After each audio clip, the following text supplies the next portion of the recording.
afternoon. Let me talk first a little bit about ADNOC gas and what it is about.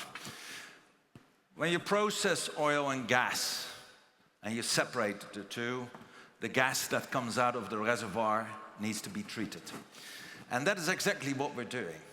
And the gas that is treated is only done by ADNOC gas in the UAE. So we're uniquely positioned to provide energy to the nation.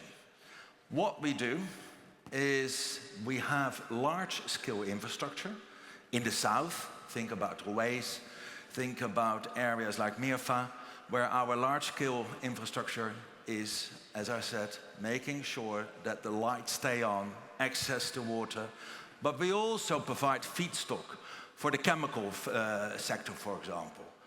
Now, most of our volumes, about 2/3, stay inside the UAE, but 1/3 of our products are exported. And when you think about gas export, LPG, but also think about LNG, natural gas, liquefied. Think about propane, think about butane, think about naphtha, a whole range of products. And the export is quite profitable for us. So 2/3 of the volumes stay in the UAE, that's 1/3 of the revenue. The export, 1/3 of the volume, is 2/3 of the revenue. So that is an area where we try to balance the interest of the nation, including the self-sufficiency of energy by 2045, and the demand of our international customers. You see some of the numbers, and I'm quite proud to say that that infrastructure that we have works day in, day out in an extremely reliable manner. It is extremely important to make sure that you make the most of what you've got and you do it in a consistent manner. If we look at the international market, it is not just about price. When you look at LNG, we serve our customers in the Far East, in China, in India. And it's not about only price. It is security of supply. That is at least as important for our customers as is competitive pricing for our products. And yes, they're often labeled green as well, to make sure that we're prepared for the future. Now, if we look at the future, you have to believe in the growth of the economy in the UAE. If you believe in that growth, that is in a very simple manner the investment case for ADNOC gas. Because we're the only ones who process that gas that is so much needed to fuel the economy. As I said, we're looking at the power sector, the lights, the water, but also think about industries, the steel, the aluminium, petrochemicals, Barouge, my colleagues are here as well, right? We supply them with ethane.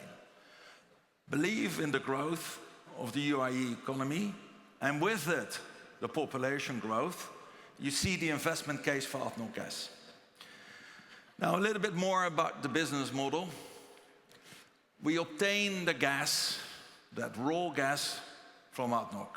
And this is done under a long-term supply arrangement. That gives you stability. And at the same time, in the UAE, we have our customers who've entered into long-term arrangements as well, which gives us a pretty stable business model. But at the same time, with our exports, we're exposed to Brent, the oil price marker, which gives you the uptick in your revenues and your profitability, right? So in that sense, it is a value proposition whereby you have access indirectly to the growth in oil and gas production in the UAE, and at the same time, on the sales side, benefit from growth in demand in the UAE, but also international markets, and in particular LNG, right? We are a big company. Our market cap is about $73 billion, so we're not small. And with that, we have a responsibility to our shareholders where we simply cater for the future and we invest in the coming years, at least $15 billion in new infrastructure. But at the same time, we balance that with competitive returns for our shareholders. Our dividend is $3.4 billion, and every year that grows by 5%. And in that way, we make sure that we balance the amount of money that we invest in the company and in the future, whilst at the same time providing our shareholders with a competitive return. Talking about growth, well, we heard other companies speaking about growth as well. As I said, you believe in the GDP growth of the UAE, you believe in the investment case for ADNOC Gas. Our growth in the first 2 years as CFO for me is going to be very simple. We get more feedstock, we have more demand, and we have the infrastructure in place to handle all these increased feedstocks. Sit back and relax to a certain extent. Make sure everything works, right? But it's the cheapest way of growing your business in a capital-light way. However, given that the growth is such, we need to start planning ahead. And we need to cater for those additional volumes, either on the input side or on the sales side. So today, we're looking at what is needed when we reach the maximum of our capacities. And that will be somewhere around the end of 25, mid-26. So today we start investing, we start planning for that. And we have some huge projects on its way. Some of them we decided we want to execute them. 2 big ones we have not taken that investment decision. And that could potentially increase our investment to something like $25 billion. So again, you talk about size and you talk about moving the needle, you talk about impact, both on the returns, but also on the economy, right? If we look at these projects, let me highlight 1 or 2 from you. If you look at the larger projects, and they are called Rich Gas Development by Cascade, all it does is making sure you're ready for the future, that you can process that gas.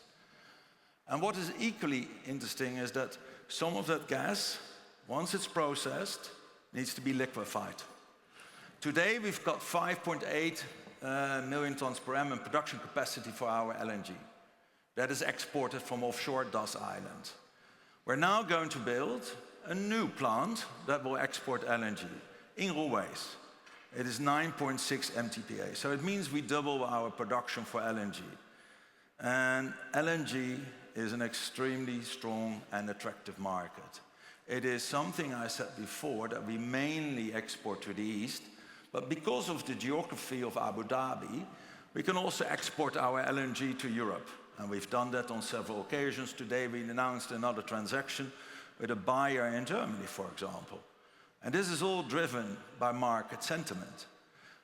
We have a mix of short-term contracts where we play the market, east-west, what's the arbitrage, but we also have many long-term contracts. Again, security of supply is extremely important here. ADNOC Gas has not ever missed 1 delivery, even in challenging times. And that reputation is extremely important to us.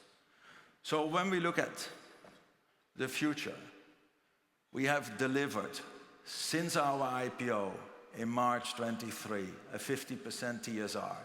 And we will continue to grow the business. Our EBITDA will grow by 40% in the coming 5 years. The growth is not just capital heavy. It is also capital light in the coming 2 years. So this is not a company where you have to wait for this well-known hockey stick and the promises growth and returns come later. It is equally phased over 5 years. And underpinned by that, a dividend growth of 5% every year. So with that, I want to hand back to you, and thank you very much for your time. ADNOC Gas, buy the shares.